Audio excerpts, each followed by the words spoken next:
নমস্কার, আমি কার্তিক চন্দ্র ঘোষ, বাঁকুড়া জেলার অন্তর্গত ইন্দাস ব্লকের বাসিন্দা আমি। আর গত 10-12 বছর আমি গরুর খাবার ব্যবসার সঙ্গে যুক্ত হতে পেরেছি এবং এখন পর্যন্ত আমার যেটুকু গরুর খাবার সম্বন্ধে অভিজ্ঞতা আছে, সেই দৃষ্টিকোণ থেকে আমি একটা কথা না বলে থাকতে পারছি না। গত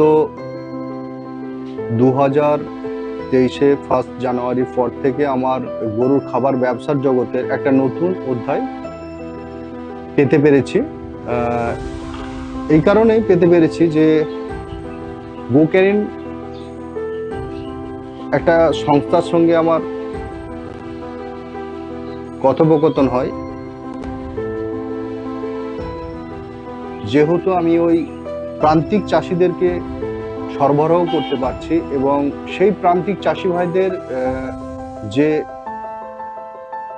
অনুভূতি এই খাবারটা নিয়ে, যে এতদিন পর্যন্ত তাদের কাছে এরকম গুণগত মানসম্পন্ন খাবার না থাকার কারণে বিগত বছরগুলোতে যে হারে ক্ষতির মুখোমুখি হতে হয়েছিল, এটা যেন আজ 2023 সালের পর থেকে তারা নতুন দিগন্ত পেয়েছে এবং আর্থিক সমৃদ্ধি ঘটানোর একটা নতুন অধ্যায় পেতে পেরেছে।